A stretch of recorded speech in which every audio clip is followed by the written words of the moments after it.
Investing equal amounts of time and effort into all your projects and tasks isn't feasible. Instead, if you think ahead and prioritize only what's important, you will find yourself achieving the wins you need. You rock, my friends. You Rock podcast is for women like you who want to own your life and live an engaged and joyful life. Hosted by Dr. Aliyah Majid, mom of 3, devoted wife, and a scientist turned life coach on a mission to empower women to take control of their lives. In this podcast, we deliver tools, insights, and inspiration on rocking your own life, owning to your highest potential, and becoming the best version of you. Now, here's your host, Dr. Aliyah Majid. But before that, make sure you click the subscribe button below to be able to receive updates whenever my new episode is out. Hi, Assalamualaikum. Welcome back to You Rock Podcast. And this week, we'll be discussing on prioritizing. For example, if you have 10 tasks in your to-do list right now, 20% of them, just identify the 20% of your tasks that will reaps the results that you wanted. Invest your time and energy in the 20% of the tasks that give you the 80% of the result that you wanted. This is the basic principle that have been taught by Pareto regarding productivity. The key principles of prioritization is that our priority might shift and demand action. Therefore, you have to periodically prioritize your project, maybe weekly, monthly, or yearly, and adjust their order depending on the current level of importance and urgency. Some things are just not that important. Avoid focusing too much of your time on those things. If you haven't yet already, you can download the task audit from the show notes below. Download it. And this will help you to quickly audit your tasks, which are the important ones, which tasks that are purposeful to you, and productive tasks that you should be focusing on instead of tasks that is draining your energy and also not moving you towards the goal that you have in your life. You can have it all, but not doing it all at the same time. You have to know exactly what you want right now and work for it. Avoid committing too many priorities that demand too much of your time. If you haven't yet already, click the follow button and the subscribe button to the podcast. If you are new here or if you are a loyal listener, do me a favor and share this episode to your friends and help this channel grow. Okay, so let's continue on prioritization. There's an idea about prioritizing your day around your energy levels. As you have probably experienced, your energy levels over the course of the day is not constant. They fluctuate according to when your body is programmed to have the most energy. For example, if you happen to be an early bird or a night owl. And it also depends whether or not you exercise, what you eat, and whether or not you get enough sleep. Like energy levels, your focus and productivity are not consistent either. You're the most productive when you dedicate your energy-rich moments to your most complex, meaningful tasks. According to Chris Bailey, the author of The Productivity Project, you can be more hyper-focused and be more productive and effective during your peak energy times, which is called this time the biological prime time, BPT, and the precise times differ for everyone. By charting your energy levels for a week or two, you'll be able to identify your own patterns. The more productive tasks you do during your biological prime time, the more productive you become. In the contrary, when your focus are scattered, this is the most powerful time, which is when you have the least energy, and your brain is less inhibited during these periods and doesn't hold back ideas it generates. And this is the best time for you to create. There's some research that shows that during this time, you can be more creative and solve creative problems when you connect the greatest numbers of idea, where you have this energy, which is called the creative prime time. This is different from everyone. Even for me, I think this changes depending on the season that I'm in, whether or not my kids breastfeeding and I don't have enough sleep. Usually if that happens, sometimes I am a little bit more, I can say, irritated in the morning because I feel I have to slowly wake up, even though I do wake up early, but I don't feel like I can give my full attention. I haven't been sleeping really well. These are the times that I used to create things, because during this time, the idea that I have on my mind started to connect and making a sense of whatever things that I'm learning and generates new idea. So this is the best time for me to create, maybe writing or maybe do any creative works of that matter. However, later in the evening around 2 p.m., I found that I can focus better on solving analytical problems, such as when I'm doing engineering problems and mathematical problems, when I'm lecturing. These are the times where I do the preparation for the classes, usually around 2 p.m. to 3 p.m., because this is the window that I feel like I can focus more effectively. I think this is my biological prime time. I have learned this about myself because I tried when is the time that a certain task is done much better than the other, and why does this happen. I started to know that these are the different types of tasks. In my work, I have tasks that needs me to analyze, and I have tasks that needs me to create. Like a client, a great way to work smarter is to schedule tasks that require focused attention during your biological prime time, and tasks that require more creativity during creative prime time. Block time for these tasks in your calendar to know which kind of task you have to perform. You also need to know what the task that is in front of you and be aware of the types of tasks that's available. According to Chris Bailey, there are 4 types of tasks. In so many ways, your attention is like choosing what to watch on Netflix. If you like a certain program, sitcoms or dramas, then you'll notice that the Netflix algorithm will suggest more of the similar genre. When you first launch Netflix, don't know anything about you yet. They will just present whatever that is on highlight, whatever that is new, whatever that is popular around Malaysia, what other people are watching right now. If that's your first time launching Netflix, the highlight would be what are the other people are watching. From that highlight, maybe you choose one from that, and then the Netflix will learn. The more that you choose a certain dramas or any sitcom movie, the algorithm will understand you better and give suggestions that will lead you to the path of you be more fulfilled in watching the suggestions that they give. In order for us to redirect our attention, is also just like trying to reprogram the Netflix algorithm. We have to decide where is the direction that we want to give our attention in order for you to find new stories, find other kind of genres that you want to watch. Before this, you like to watch Bridgerton, and now you feel like enough is enough, you want to learn something new. What kind of thing that might be more useful for you to watch right now and more relaxing and maybe would be more joyful for you to watch? Maybe you might choose sitcoms like the Friends episodes.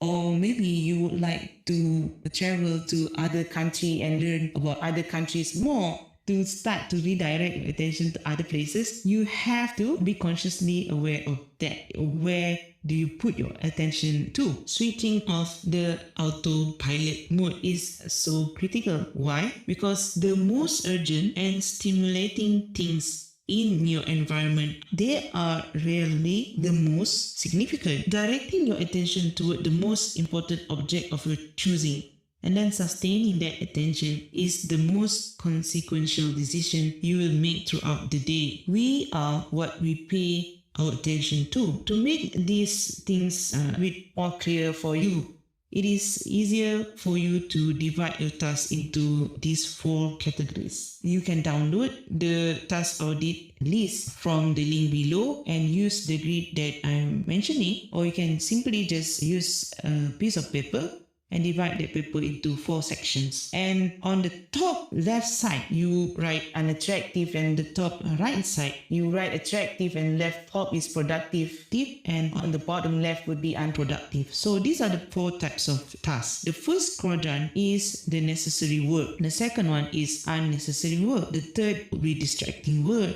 And fourth would be purposeful work. I really want you guys to be more clearer on this. Pause this podcast a little while and download the productivity planner that I have in the link below. And inside that planner, you have this task audit grid. And you can use that to quickly analyze your tasks that you have in hand right now, and to really understand which of your tasks are purposeful work and productive work. The way to do it is now list down first in a piece of paper all the tasks that you need to do any time of the month, any time of the week, day, all of your responsibilities. Just write it down. Necessary work includes tasks that are unattractive yet productive.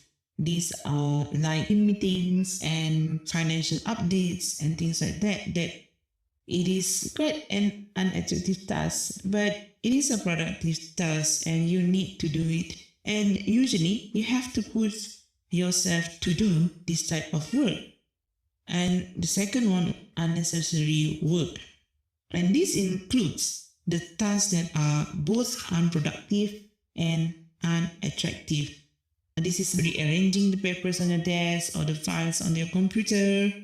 And we usually don't bother with this kind of tasks unless we're procrastinating on doing something else or resisting tasks. Let me be honest, sometimes when I feel like I'm procrastinating because I'm working at home, sometimes what I'm doing is I just spend time and rearranging my clothes in the clothes rack. Yes, that's the truth. So it happens sometimes when you want to do purposeful work but you are resisting it, you start to really care about things that actually doesn't matter. And this spending time on unnecessary work tasks, it keeps us busy. But this busyness is just an active form of laziness when it doesn't really lead to actually accomplishing anything. Before we continue, maybe you are hearing the noise, and actually my baby 2-year-old is here, and this is day 8 of him having chickenpox, but he is actually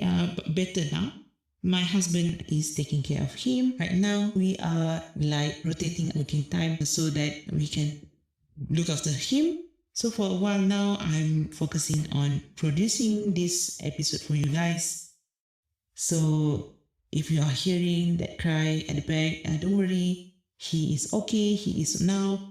He just wants his bottle right now. Okay, so the next kind of work is distracting work, and this includes stimulating unproductive tasks such as the usual culprit, which includes social media, WhatsApp conversation, news, websites, and chat, and every other form of low return distraction. These activities can be fun, but should generally be indulged in small doses. The better you become at managing your attention, the less time you'll spend in this quadrant. And then the remaining of the box is where your purposeful work comes. This is the productivity sweet spot. And these are the tasks that we are put on earth to do, the tasks we most engage in as we do them. And these tasks we makes the largest impact in the world. And to be honest, a very small task that fits into this box. And most people that I respected, I aspired, didn't have just 3 or 4 at most that fits into this category. Doing good work in this category usually requires more brain power, and we are often better at these types of tasks than other people are. An example of what kind of task that fits into this category: if you are a researcher, your most important tasks might be including designing and running studies and teaching and maybe applying for fundings. this task fits into the purposeful work. You do this much more better than other people. This gives the largest impact in your work. And this is the productivity sweet spot for you. And for me, for example, as a coach, my most important tasks are writing articles, blog articles, newsletters, and reading research to encounter new ideas on productivity, on high performance habits, and also coaching and giving talks. So these are my most important tasks. These only 4 of them that fits into this category. In your personal life, you might have also your purposeful tasks that might include spending time with your kids, and maybe if you have a side hustle that you would like to build, or you are volunteering with a charity and an NGO. These are the tasks that you put in your purposeful work. A productive person would focus on only the top 2 quadrants of the above grid. Focus on the purposeful work and the necessary work, or we call it the productive work. And think about how you can prioritize your day by first audit what kind of tasks that you have in hand first, and really recognizing where does this fit into your life. This simple activity will give you an incredible awareness of what's actually important in your work. This grid is where you can refer to over and over again whenever you are feeling overwhelmed, when you are feeling stuck, and when you are busy and you thought that there are so many things to do. But now, when you have already been aware of what's your purposeful work, what's your necessary work, focusing on all these 2 productive tasks actually will yield better reward. And think also about what are the first consequence of you focusing on these 2 quadrants of your productive tasks, and also what are the second consequences, and what are the third consequences of you really focusing on these 2. If you are focusing on the bottom 2 quadrant directly, that the first consequence, maybe you are feeling more joyful because you do this busy work and spend more time on things that is really not move you forward towards the goals that you want to achieve. In the short term, you feel good, but the second consequences of it, you might feel more overwhelmed due to the fact that you have lost so many time, and now you have a limited time to produce the task that needs more of your attention, which are the 2 top part of the tasks that we have identified before. Think about what are the consequences of you attending to this kind of task. Okay, so insights to action for this week. Remember to work smart, not hard.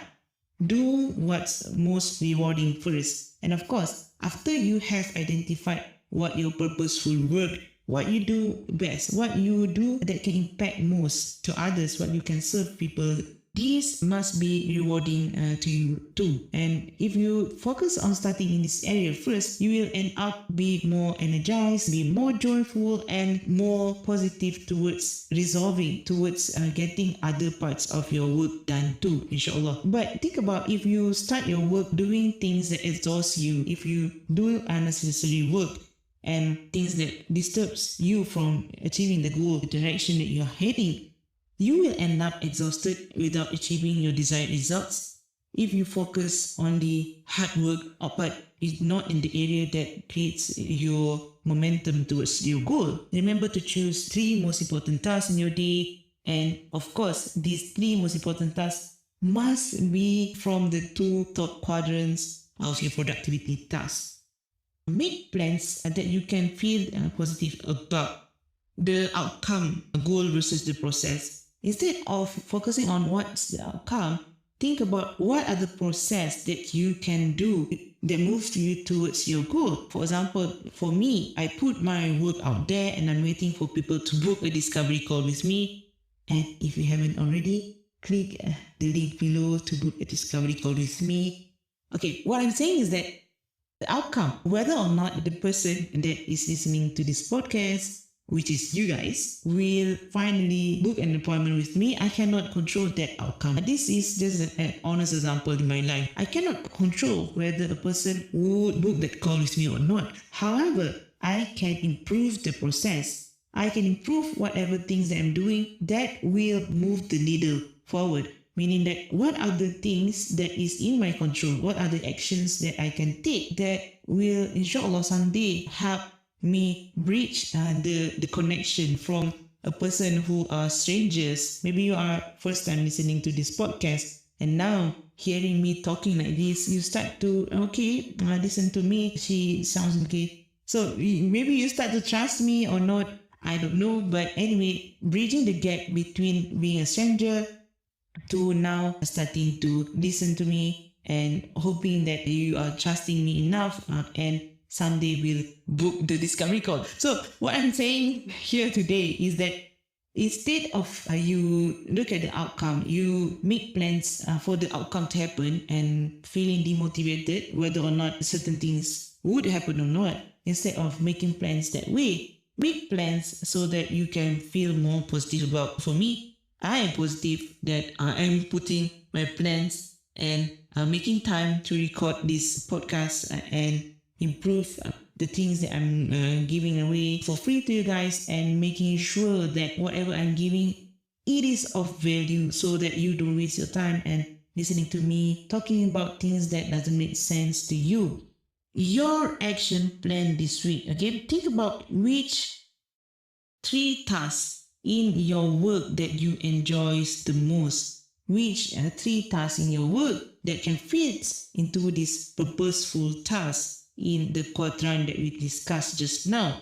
And what can you do to shift your feeling so that you can be more positive about your plans for the coming week? DM me on Instagram at alia.majid or email me at hello@draliamajid.com and share with me the insights that you figured out from listening to this podcast today. Remember to start your day with intention, love what you do, and end your day with gratitude. I see you next week. Assalamualaikum. Are you struggling to find time for yourself or for things that matters to you? Or if you even ever find some time, you found that you can't simply slow down and stop thinking about work. If you are one of those women, you'll benefit from the Success Accelerator program, my 12 weeks one-on-one success and productivity coaching program that helps you to do less and get more work done so that you can spend more time doing things you love. Book a free call with me at draliamajid.com/coaching, or you can do a self-assessment using my free life audit workbook at draliamajid.com/life audit, or you can even join my Facebook group from the link below. Again, thanks so much for tuning in. Bye bye. Assalamualaikum.